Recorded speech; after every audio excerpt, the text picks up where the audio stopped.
all gone terribly wrong. Oh no, what are we to do? It's all gone terribly wrong. The rest is all up to you.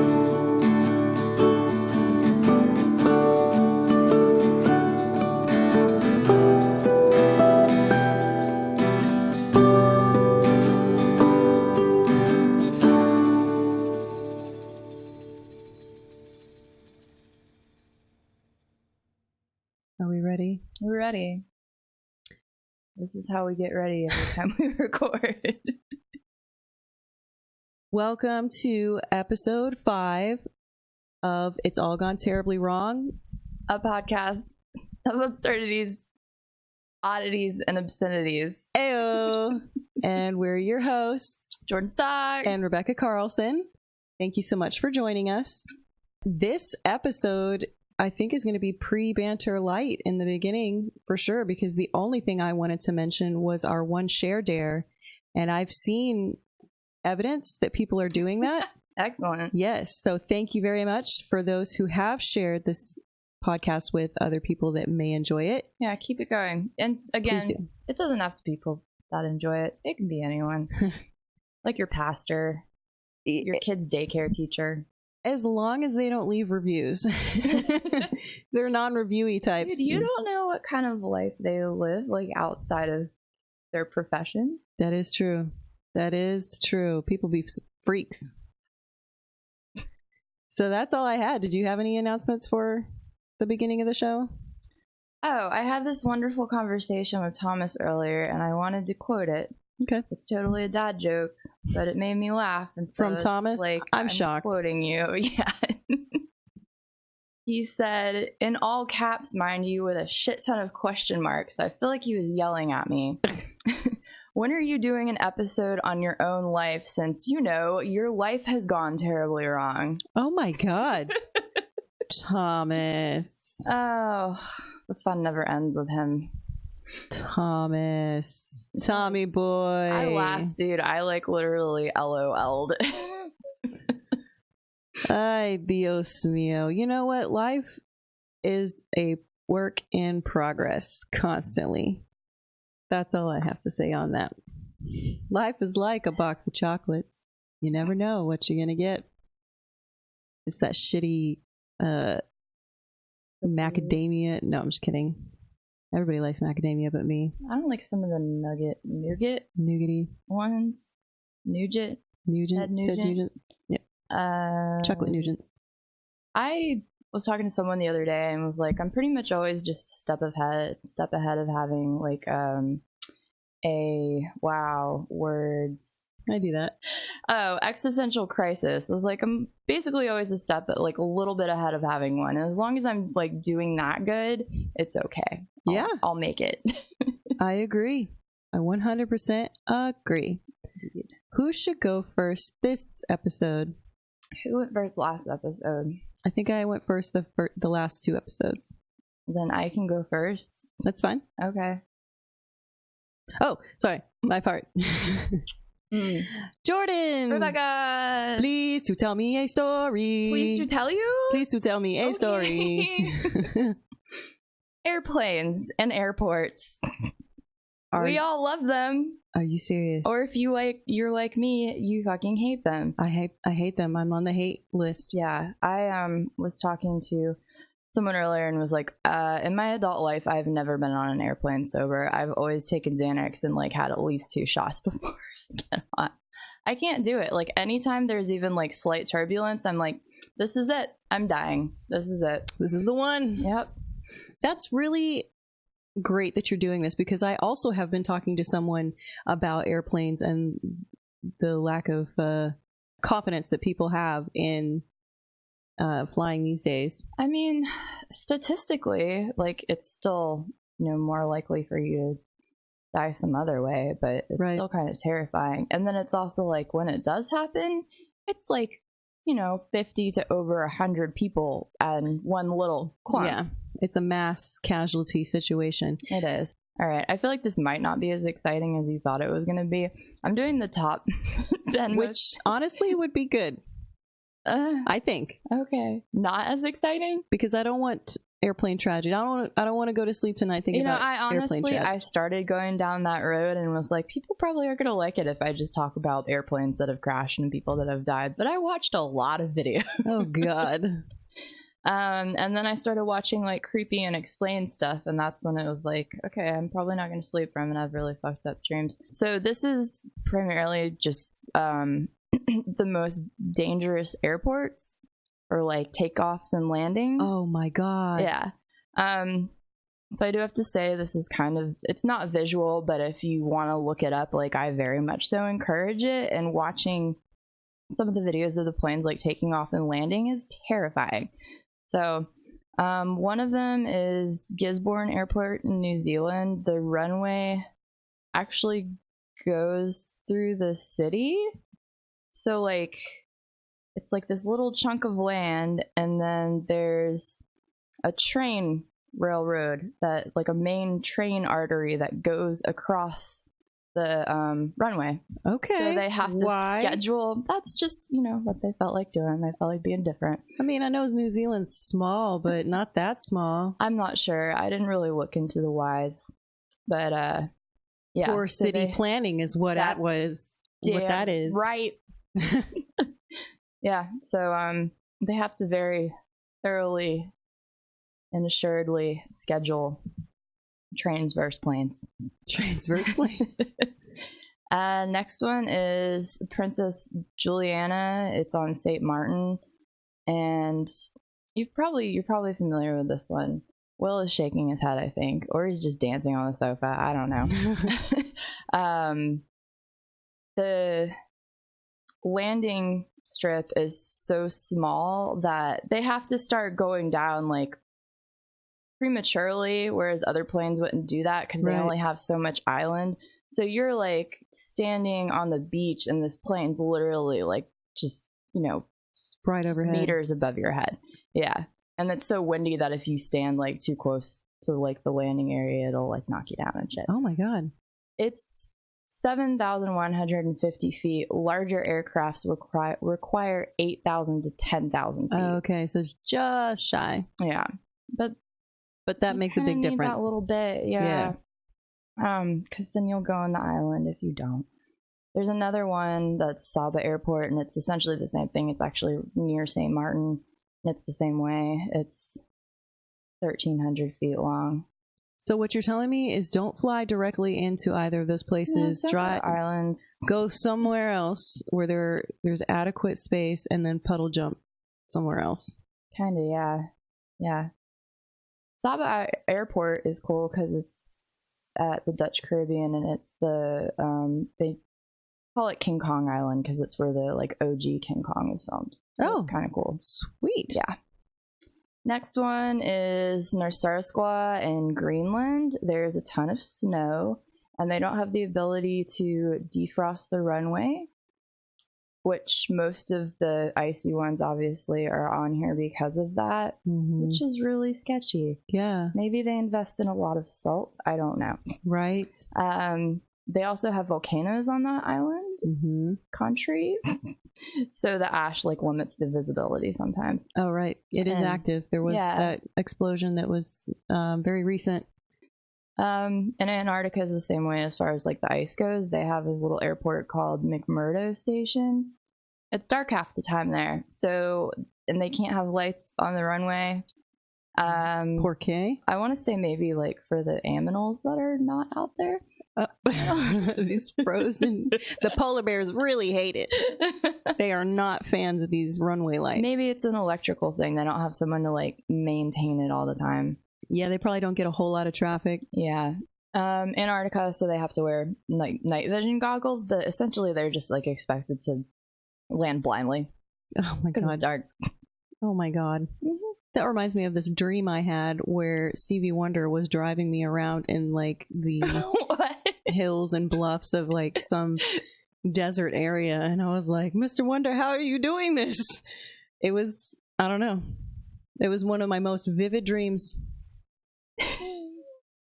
Probably also going to get cut. That's so wonderful. No, I need you to keep that in there. Lukla Airport in Nepal is noted. It was noted as one of the most extreme in the world in 2010. It's between a cliff and a Buddhist shrine. There are short runways and like limited electricity, and so like the electricity like goes out, so the pilots can't always like contact the air controllers. So sometimes they're just like, all right, let's do this. Oh my God. That's crazy. Mm-hmm. And the only other option to get there, a lot of them didn't really say like how else you can get there. I imagine some of them you can only get there by plane. I don't know. Right. Or you have to like do a shit ton of hiking. For that one, it was you have to take an 11-hour bus ride and then a 5-day hike. Sure. To get there. 7 years in Tibet, my favorite movie.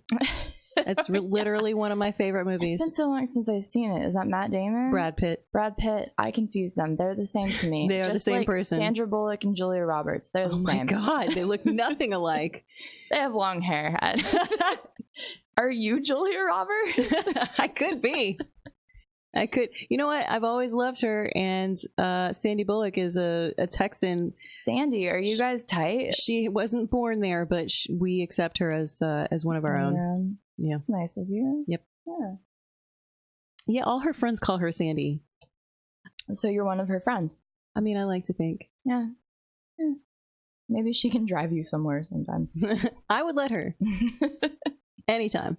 So Tiaman in Malaysia also heads straight. So it literally heads straight for a mountain, and then they have to do a 90-degree turn to line up with the runway. So there's like, okay, mountain and then super mega turn. But then if they go too far, they go off a cliff. The next one is Courchevel, France, or Courchevel International Airport, France. I'm trying to say the names really fast, and so it sounds like I know what they sound like. Yes, Courchevel. Yes. 1,700-foot runway, and then it drops off a cliff. That's kind of the deal with a lot of these. But, 1,700 feet is not a lot. 1,700 if the flights that normally go to the Bahamas or St. Martin need 10,000? For bigger planes, yeah, they need 8,000 to 10,000. Yeah. I don't know like how big of planes they use, but either way, even like tiny planes. Right, that doesn't seem like a lot. Yeah, you gotta haul some ass. They have to like fly up at a 45-degree angle so that they like, can get up before they go into the sea. Right. Yeah. God, that's extreme. And and there's no lights or instrumental aid on that one either. Oh my God. And so if there's bad weather, you just can't. I'm not sure how that works. It's a medieval airport. Barra Airport in Scotland is only 5 feet above sea level. So they have to watch the tides because all 3 of the airways are submerged during high tide. Oh my God. The most crazy one is Paro Airport. It's in Bhutan. I wrote Appalachian, but then in the next sentence I wrote Himalayas. So I was really paying attention to what I was doing. Both very good mountain ranges in their own respects. So when they go around, there's only like, I want to say they said it was like 17. It was less than 20 pilots are able to fly this route.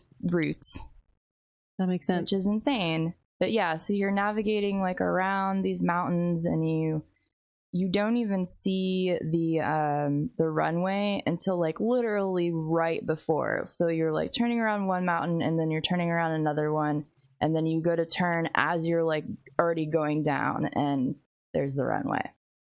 That is terrifying. Yeah. I, again, encourage y'all to watch the video for that. It's Paro Airport in Bhutan. P-E-R-O? P-A-R-O. P-A-R-O. Yep. And then the only cool one that we have in the States is the one at Telluride in Koala, Colorado. What is it called?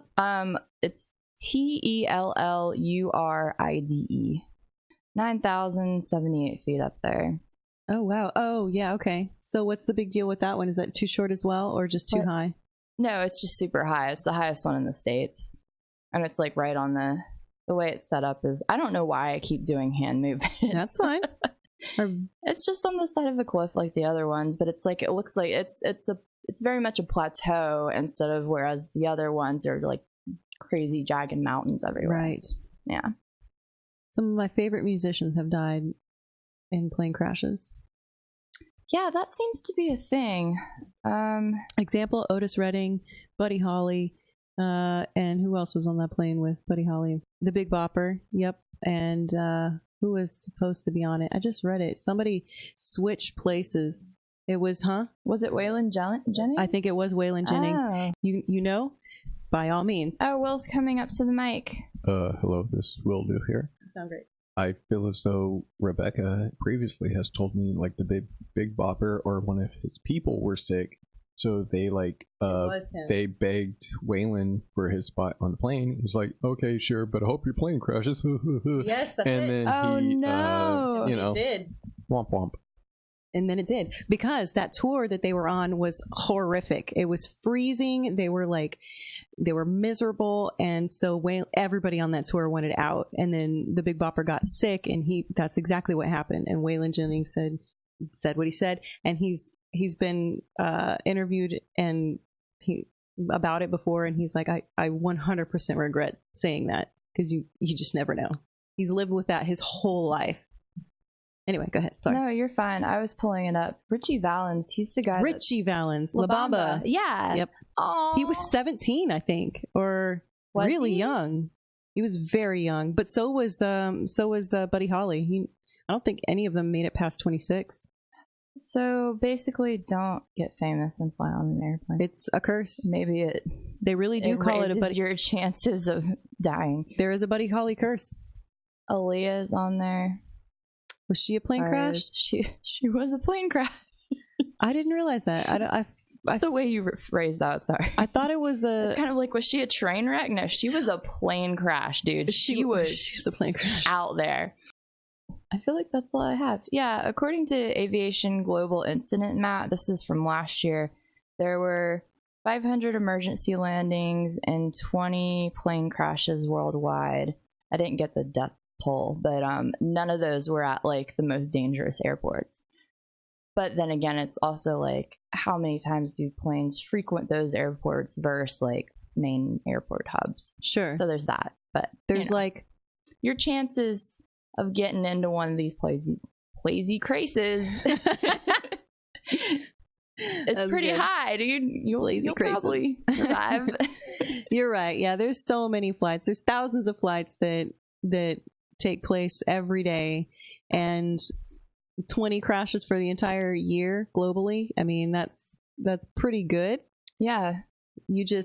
I know for a fact that in America we have it's probably the highest. We have a problem with taking pride in your craft or what you do. Yeah.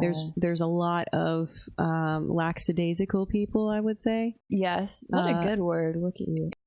It says countries and regions with the highest number of fatal civil airliner accidents from 1945 through August 29th, 2019. That was just last month. The states are at 846. We're the top? Yep. Then Russia's 524, and then it goes down there. Canada's 189, all the way to the least being Argentina at 42. Was it Argentina or Brazil that had the plane crash that was carrying a soccer team? Yeah. And they landed on a mountain, and it was like they had cannibalism. They had to resort to cannibalism. I didn't mean to cut you off. I got really excited. I'm glad that you mentioned it. That may be something we cover later. Yeah. It's very sad. It is sad. The people that survived still won't talk about it. They still won't talk about it. And I don't blame them. I don't either. Yeah. That's basically all I got. Sweet. Yeah, I hope that was entertaining. I feel like it was kind of all over the place. I'm sorry. Now that we are out of tourist season, in the summer season where people are no longer traveling, you can think about that for your next vacation. I mean, we do have the holidays coming up. Think about it as in, like, you need to go visit one of these places. Please film it. Your arrival and departure, and send us a postcard. I would really love to see that, honestly. I mean, the YouTube video of the Paro one in Bhutan is crazy. Oh, and the pilot, they're like in the cockpit when he's doing it. He says a prayer before he starts like going into the landing. That's when you know shit's getting real. That is not good. Okay, spell it again. It's Paro, airport. It's this guy who has a YouTube video, and literally his whole like YouTube channel is him riding on airplanes. Okay. I don't know if he was rich prior to that. He must have been, because he does YouTube videos. There was one where he was riding on a $20,000 flight. $20,000? $20,000. What did? Where was he going? Been a frequent flyer. What cost that much? Ethiad. What? You pull it up. Ethad? Ahad? Etad? This is the guy you're talking about? No, I was just talking about this. It's Sydney to Dubai. That's the flight that's $20K. Sydney to Dubai. Yeah. That doesn't seem... What? It's almost a 15-hour flight. I took a 14-hour flight from Texas to France, and it was not $20,000. No, it's fancy. That's why you're paying. Oh, it's like much. Emirates or something. Yeah, like you get your own little room and everything. Oh my god! And this guy was like, and he did it. He was a frequent flyer. Like he, like went to his room, and like his person that was like helping him with all this stuff that worked for the airline came in. It was like, I wanted you to feel more at home this time, and so I put a picture in your room, like on the. He's done it regularly? Yeah, so there's like a picture of the guy that was doing the flight. This guy had helped him in the past, like every time, and so he framed a picture, and it says like, smile on the picture frame, and it's a picture frame of the dude. It's adorable. Oh my god. I'm watching. I just love that he was like, I want you to feel more at home, and so I put a picture of yourself. That's funny. In this. Not your loved ones. No, just you. Oh god, there's so many clouds. I hope they have sonar. I mean, I guess it looks like they do. Or whatever, radar. Not sonar, radar. So they can see like mountains and stuff. Air dolphins. What? They just there are a lot of duct tape dolphins to the plane. That's what we'll just there's Mount Everest. Or bats. Oh, it's beautiful. I like your like play-by-play of this video. I don't know about terrifying, but it is beautiful. It gets weird. All right. That was fun. I can't wait to check out the other ones, the other terrifying events. You should make a list so we can post it and people can easily access the I'll find the links. God, I feel bad now. I need to do a shout out for that guy's YouTube. Send me the links and we'll put it in the show notes. That's what show notes are for. I know, but I need to. Okay, I'll shout him out at the end of the episode. We're gonna take a quick pee-pee break. Yep, because that's what I gotta do, and then we'll come back with our mid-episode. You know what's in who's.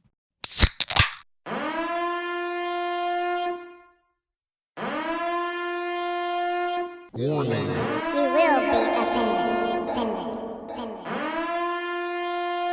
Are you sick of everybody being so sensitive these days? No matter what you say, everyone gets offended. Then we've got the podcast for you. I'm Jerry.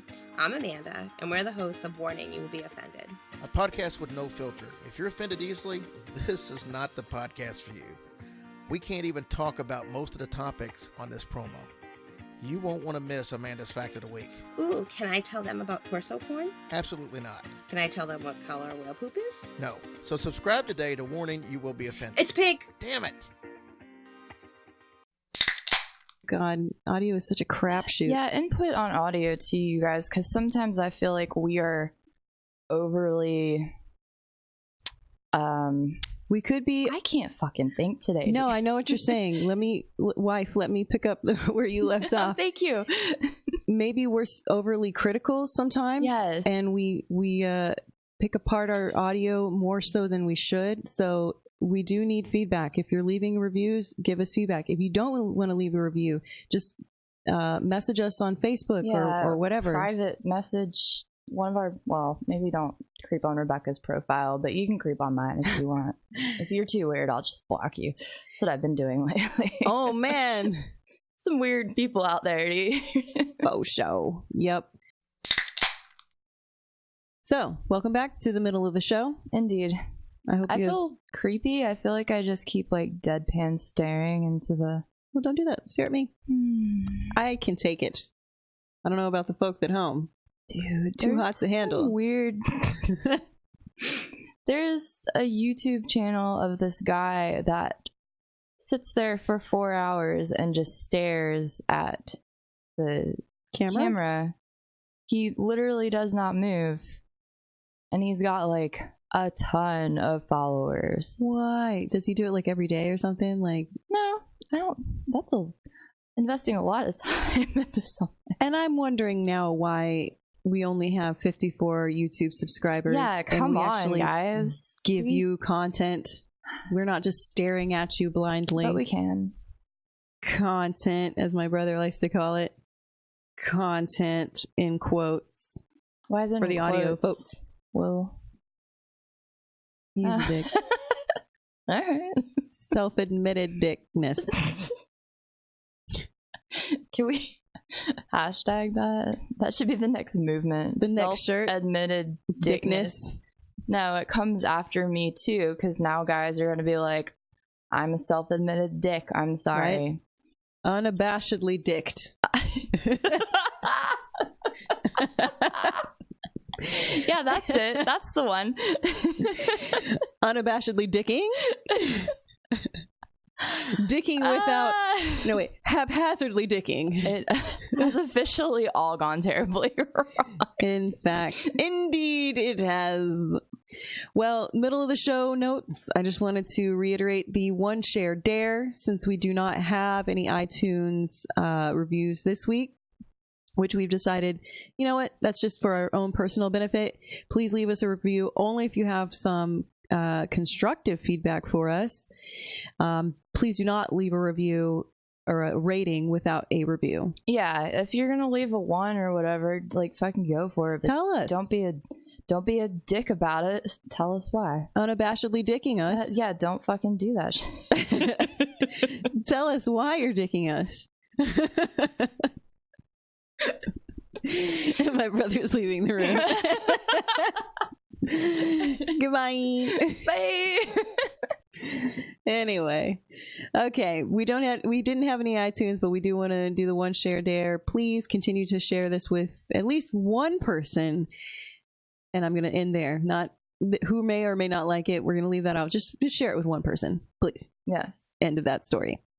However, on the good news is we have 3 new Patreon supporters. I'm Yay! so excited. I'm super stoked, dude. Biggest week we've had in almost a year. Tell them that. Literally almost a year. I'm excited. We're coming up on our 1 year, speaking of. Very excited. Like mid-October is our one year. Isn't that crazy? Oh my God. That's insane. It really is. I can't even. So anyway, thank you to Richard O., Ashley V., who is actually my friend Ashley, the one that suggested the ring lights. Oh, thank you, Ashley. And Tina! Yay, Tina! You're our biggest fan! Anastasia Beaverhausen / Regal Beagle / She's Goddess 24. Oh, yeah, I read that. Yes. Thank you, Tina. Thank you for clarifying all of that. You are quickly becoming our favorite person.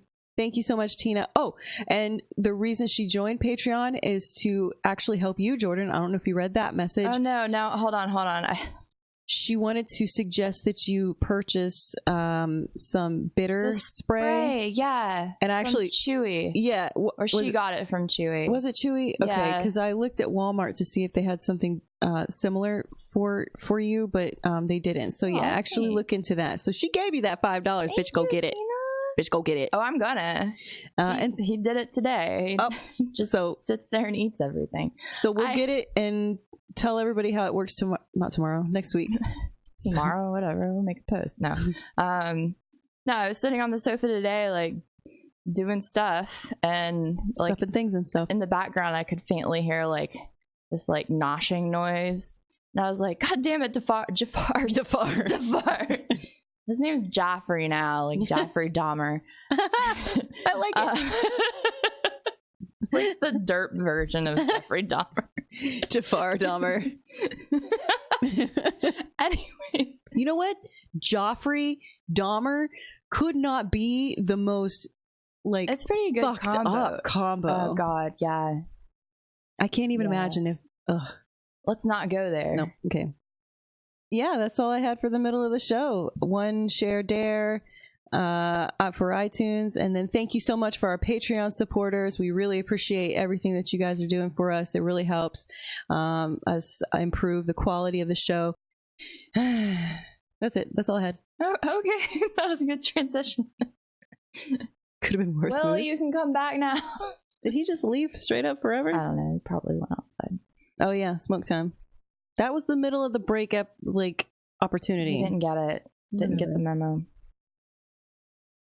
Well, anytime you want me to get started on this. Oh, God damn it. Sorry. Rebecca. Yes. Tell me a story. Oh my God. Okay. This one is hyper relevant to my life right now.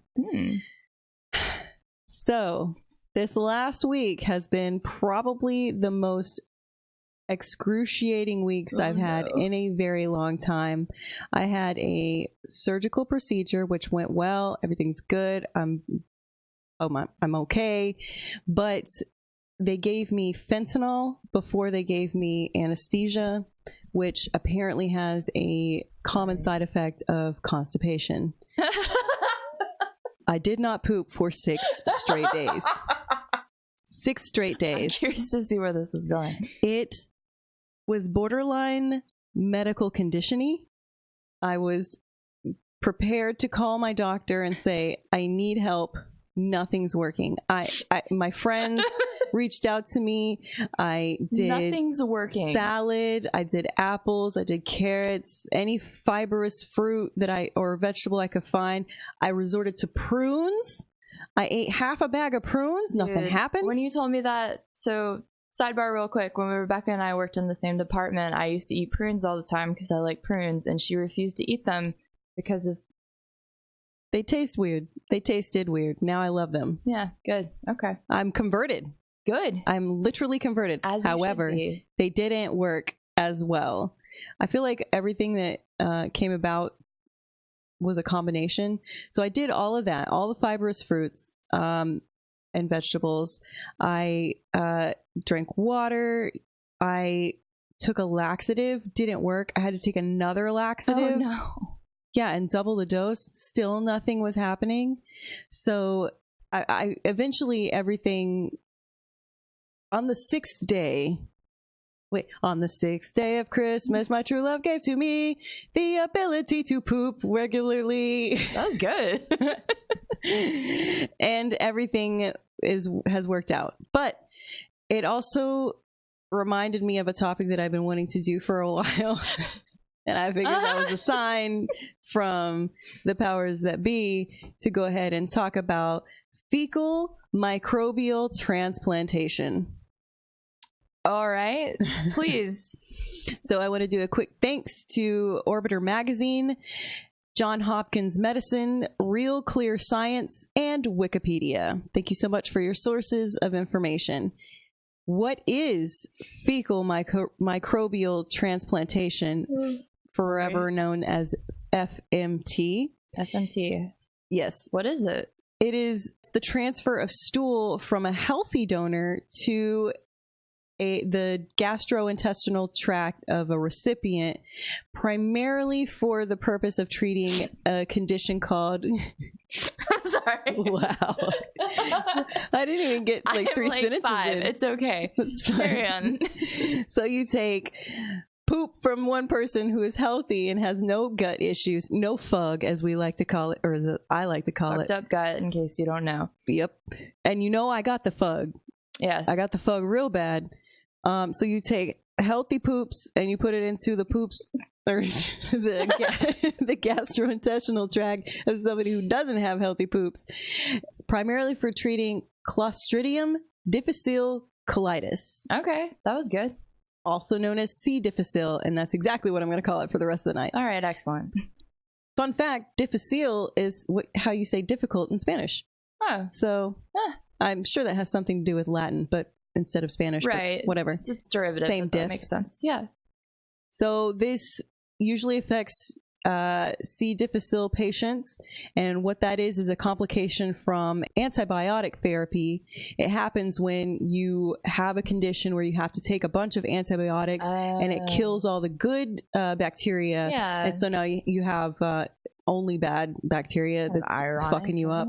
Yeah, I know, right? So symptoms of that condition include diarrhea, abdominal cramping, and sometimes fever. 20 to 60% of people who have C. difficile colitis have it recurring in a recurring fashion.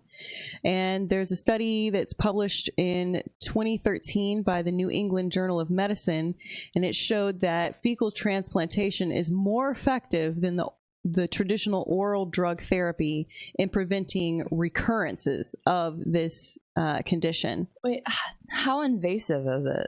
The fecal therapy, the transplantation? Yeah. We're going to get into it. Oh, excellent. Oh, we're going to get into it. We're going to get all up in it. Excellent. Fecal transplantation for other clinical indications should be considered experimental, we should note. It's only been studied for the C. difficile colitis. You don't just put random people's poop in your butt. There's a lot of gut issues, and so the reason I'm throwing this disclaimer in is because it's a glimmer of hope for a lot of gastrointestinal That's actually diseases. Really cool. Yeah. But to be clear, the studies have only been conducted on the C. difficile colitis condition.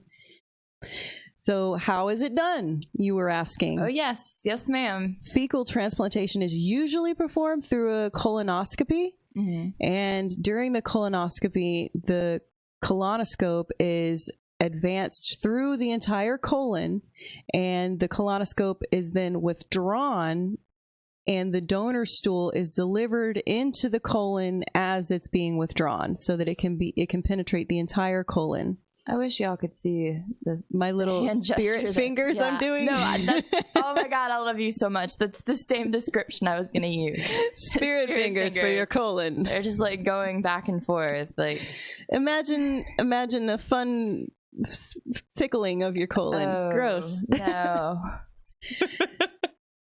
And colonoscopies, by the way, are also something you are heavily sedated for, and you might actually be given fentanyl before you get your anesthesia. So this might be something that I don't know. It's kind of that I looked at Will and he gave me like a thumbs up, super great smile with like a really big thumbs up. Okay, carrying on. Thumbs up, yo. Before the procedure, you will need to follow specific preparation instructions explained by your doctor, such as not taking other antibiotics, and there's other things that you got to do. Kind of common sense stuff. Yeah. Well, yeah. You would think. Yes. Fun fact: one of the instructions is that you have to have somebody there for your procedure. Something I learned this week when I discovered that someone can't just drop you off and then pick you up. They want you to be there the entire time. Otherwise, they're not going to let that patient back for their surgery. I never realized that. They didn't say that. The only thing they said to me was, bizarre. Do you have a ride home? And I was like, yep. I don't get it. Had you not said something though, like, are they really going to keep tabs on like every person that walks in and out? After the fact, I did realize that there was no need. Yeah. It could have worked out the way I originally planned, but whatever. Anyway, I'm glad I have good friends. That's all that matters. And family members all around that are supportive of my ass issues. No. It had nothing to do with my ass. Please do not edit that out. I won't edit it out, but to be clear, it had nothing to do with my ass. But since we were on the subject, since we were on the subject, this type of procedure, the FMT, I don't know, fuck my life. You can usually go home same day. You just got to take it easy for the rest of that day. It's kind of, I mean, it's exactly like a Oh man, I had it earlier. Dude, I'm so happy that you're stumbling too. I'm just gonna say. I had too much wine early in the day. Colonoscopy. Yes, ma'am. So it's similar to the colonoscopy. If you've ever had one of those, you just kind of have to take it easy that day. Other methods of doing this. Sometimes I just slip into accents without, and really intending to. Anyway, other methods of introducing. Yes? I thought you said messes, and I thought that was appropriate. Other messes in your pants include. Nope. Other methods of introducing healthy poops into your digestive tract include enema, orogastric tube, or by mouth. And I had to pause on that one because when I read it, I was like, I'm sorry, what? Yeah, that would be my... This actually comes in the form of capsules that contain freeze-dried material obtained from a healthy donor. Yeah. So freeze-dried poop in a capsule. This actually is not a new concept. 4th century Chinese medical literature mentions the concept of treating colon diseases, food poisoning, and severe diarrhea with fecal matter. How do they do that? How do they? I'm going to tell you. 1,200 years later, Li Shenzhen used yellow soup, which is also known as golden syrup, and that is dry or fermented stool in like water, mixed with water. Why is it yellow? I don't know. It's like, I don't know. I guess I never... sometimes if you poop and then you just leave it. And yeah. I don't want to think about that. Remember when I mentioned that I have someone in my past that would forget to flush? Yeah. Yes, after it sits there, can confirm. After it sits there. Use quotes on forgot. Forgot, like who forgets? I don't know. Okay, I can understand forgetting once. But not forgetting on a regular basis. Constantly. If you forget constantly, if you someone become in known your for that, childhood did not raise you right. Or yeah, I get it. Something. They didn't whoop you enough for that. Anyway, yeah, can't confirm that if it sits there for a while. Can't confirm. Sorry. No, I'm glad you finally picked up on it the third time I said it. There's a lot going on. I'm kind of in like sensory overload. So much We're talking going about poop, and you're making Letterkenny references, which I watched all day. Really? I think I have a problem. The new season's not out, right? No, I'm just watching it over and over again. I should do that. But anyway, yes, can confirm if poop sits there too long, there is a yellowish tint to the water. Anyway, so the Chinese were doing it, and then they would mix it with water and then they would drink it. Not my favorite application. But the consumption of fresh, warm camel feces, not even human feces. That honestly makes it better to me. That it's human or camel? No, that it's not human. I don't know how I feel about another animal's poop than a person's poop. I don't know how I feel about that. Okay. I'm conflicted. All right. I honestly don't know how I feel about that. Okay. Maybe we should make that a Facebook poll. Yeah, we'll do that. Anyway, so the Bedouins, which are nomadic Arab people, they used the warm camel feces as a remedy for bacterial dysentery. Something that I think the pioneers should have used. Dude, they had plenty of oxen and buffalo available. Right where my head went. I was like, Oregon Trail. You would have never died of dysentery. Rebecca has died of constipation. Yeah. Yes. I didn't die from drowning by forging a stream that was too high with oxen that couldn't pull my load. I died of constipation. Anyway, I don't know. I was trying to do. That's my vivid memory of Oregon Trail is like trying to traverse a river, and everything gets washed away. That. I literally can see that scene right now in my head. Oregon Trail, man. Yeah. These kids today, they don't know what's up. They really don't. Anyway, the first use of FMT in Western medicine was published in 1958 by Ben Eisman and his colleagues, which were a team of surgeons from Colorado who treated 4 chronically ill people using fecal enemas, and their studies resulted in a rapid return to health. Like, not even like questionable. It was clear as day that these people were cured. That's pretty cool. Still, it took a while for people to catch on. The first randomized controlled trial was published in January 2013. So from 1958 to 2013, the medical society and community just kind of looked the other way, and they're like, nah, that doesn't sound right. That's crazy. I'm not even going to look at your data. Doesn't sound right. Doesn't compute. Because I didn't want to think about it. That's a bummer, though. I know, right? Bummer. I didn't even think about it. Sorry. Okay. I'm not trying. Hey, we do got some UK people. They'll appreciate that one especially. Yeah.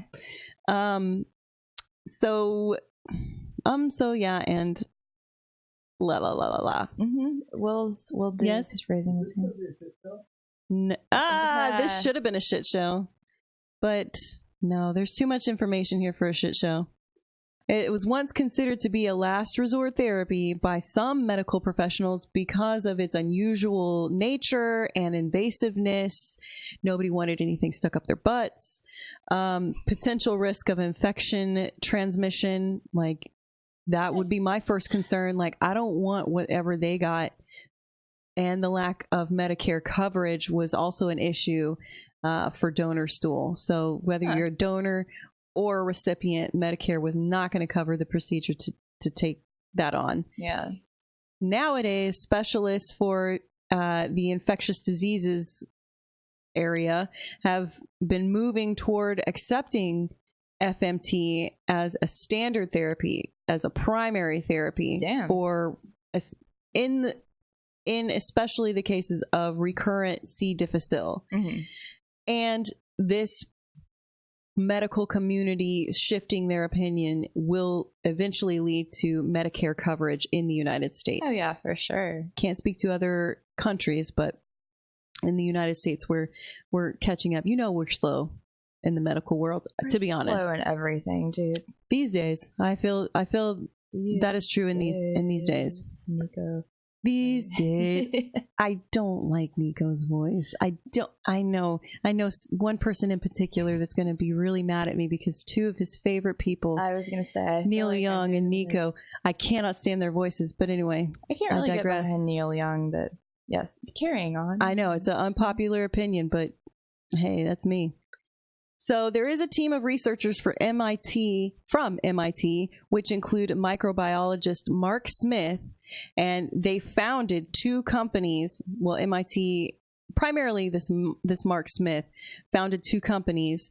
One of them is called Open Biome, and that is a nonprofit stool bank here in the U.S., and they collect the life-giving samples from donors. And then the other side is Finch Laboratories, and that is a research and development company, and they work on making the treatment available for all who need it, including in the pill form. Huh. That's cool.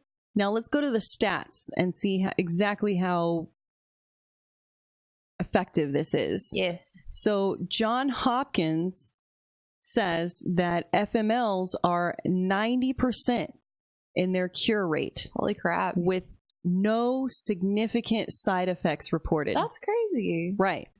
On the other hand, the FDA says that a person died in the United States in 2019, this year. Oh yeah, FDA? I know.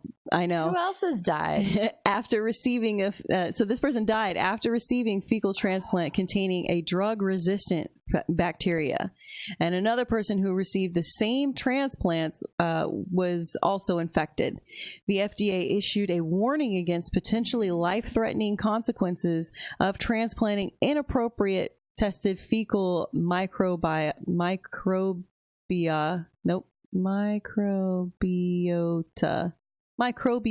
transplant. I don't know. I think that's another way of saying microbial, because I did read that in another place. There's 100 different things that this has been called over the years, but the current terminology is fecal microbial transplants.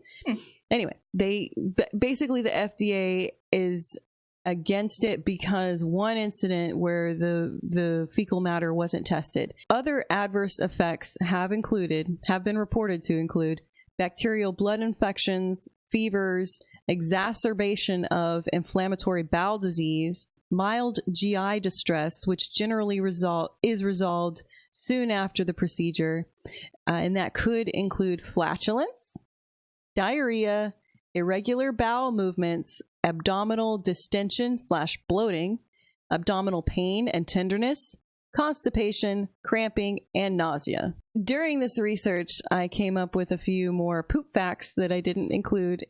Oh, I think it was fart facts in the last one, right? Or was it poop facts in butts? That was farts. It was farts? Okay, cool. So I came up with some poop facts for this one. It may just be me because I'm stupid, but the large intestines is your colon. I thought they were totally separate organs. No, I'm honestly right there with you. I thought they were. They're the same thing. I promise you. I was like, say what? And then I had to Google it, and it's true. It's true. Large intestines is your colon. Mind blown. I mean, it makes sense, but I definitely, always thought it was just like chilling, like one little thing chilling by itself, and then like and another little thing and some spaghetti. That's exactly what I thought. I was thinking like the colon was somewhat like the gallbladder, right? But totally the same thing. Noted. Your poop is about 75% water.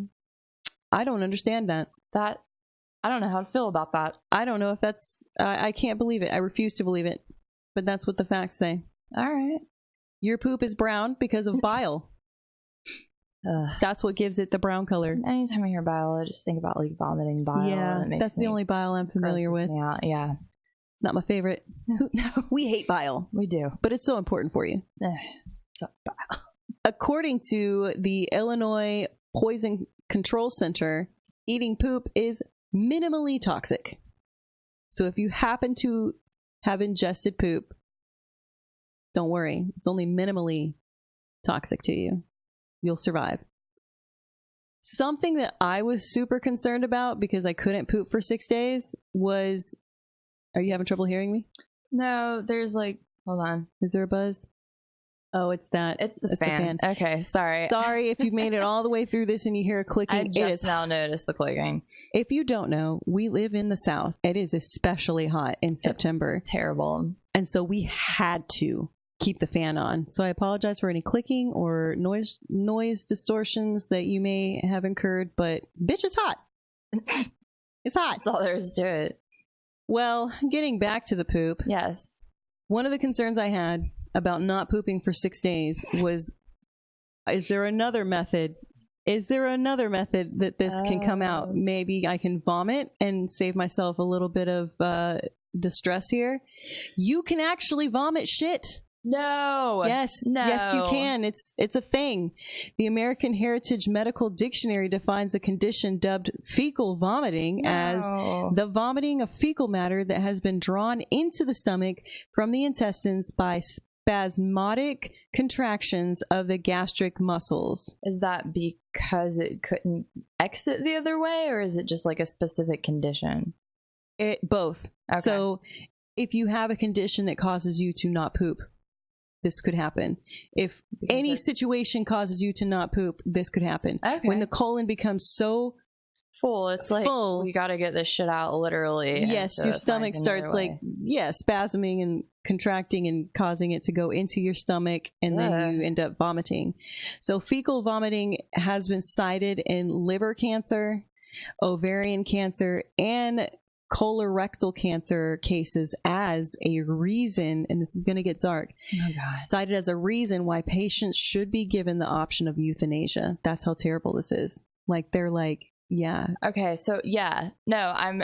If you get to the point of fecal vomiting, yeah, you should be able to... Well, I'm glad you specified that, because when you said it, honestly, I wasn't sure if, like, since it was going the other direction, if it kind of like diluted it and it wasn't like necessarily like recognizable that it was feces, or if it was just like you're literally like vomiting shit. It doesn't look like poop, but it would look like poop diluted, but it looks like poop. It's the same substance, but not in poop. Like, it's not a solid mass. No, that's what I'm saying. It's a liquid version. It's like diarrhea. Yes. Or hot snakes. I'm sorry, what? Hot snake. I don't know what that is. Hot snakes? What? It's kind of like whiskey shits, except it's hot snakes. It's like whiskey shits. It's like when you drink too much or like eat too much hot sauce, and it's hot snakes. Yes. I don't need to describe it more than that, do I? Like, never heard of hot snakes. You can figure it out. I'm clear. Figure it out. Figured it. I'm clear on the picture now. Okay, good. Whiskey shits kind of like equals hot snakes. The snakes that you buy on the 4th of July and you light them on fire. Ah, I see. Yeah. Now I get it. Okay, good. I wasn't a very patriotic child, apparently. Didn't get that initially. No, I just learned this recently. But so even though it is highly dangerous and people have been have requested the option of euthanasia if they get to the fecal vomiting situation, cats can also vomit poop. As far as I know, that's the only other animal that has been known to vomit their own poop. And not because they ingested it. Right. But who does ingest poop? Elephants. My brother told me that. But guess what? They're not the only one. Yeah. After looking up that fun fact, hippos, koalas, and pandas are all born. So elephants, hippos, koalas, and pandas are all born with sterile intestines.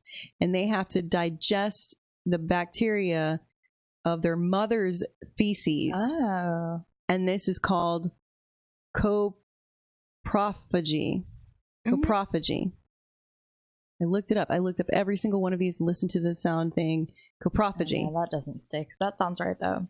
So, unlike us, we receive immune... Like in the womb. Yeah, right? in the immune... oh my God. In the immune. In the womb, we get the benefit of receiving the mother's not immunization. What is it called?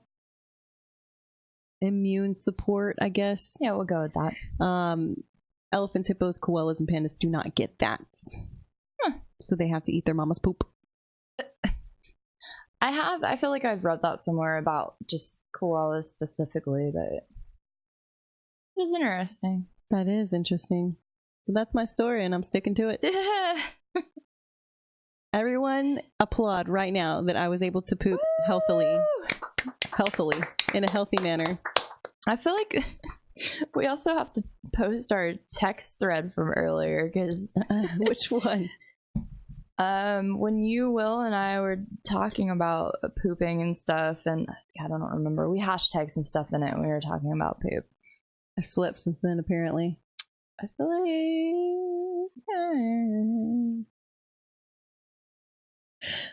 Oh, we're on our way. You hashtagged because I was talking about something else, and then I hashtagged I just pooped, and then you said this is what old is. Yes, but seriously, I appreciate the gravity of that situation. Yes, congratulations with a thing emoji. Thing.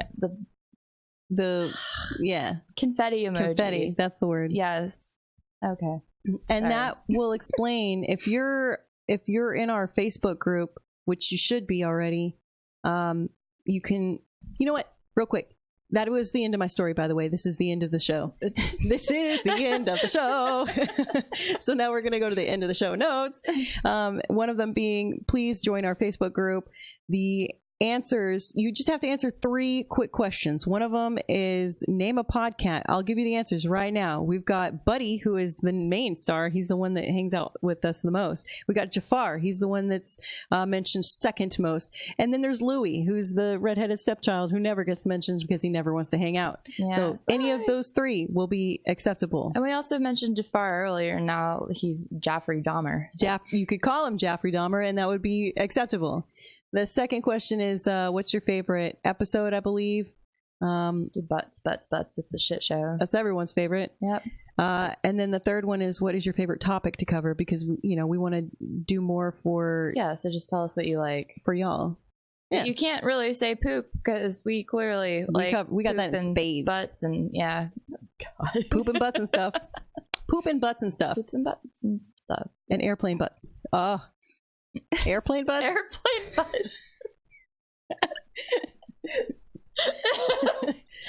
This is the first episode this season that Rebecca and I have both been consistently drinking. Yes. Oh, I forgot to mention I'm drinking wine today. I don't want to. It's fine. It's cider. It's red ale. It's a hot cider. I have things available and people bring them to me and I drink them. Donate to our Patreon. So yeah, join our Facebook group. That's where we're going to primarily post all our silly stuff and our interesting and weird stuff. And you can post too, obviously. Yes, and that is the advantage. You get to post and share with us.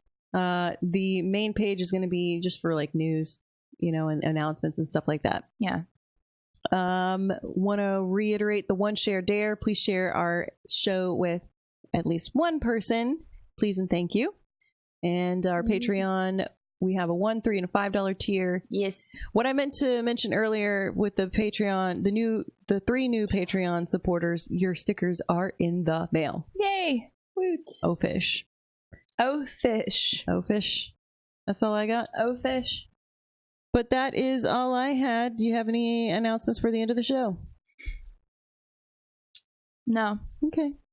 Then all we have to say is thank you so much for listening. Indeed. And until the next time it all goes terribly wrong. I'm Jordan Stock. And I'm Rebecca Carlson. And we're sorry. Nope. Poops. It's all gone.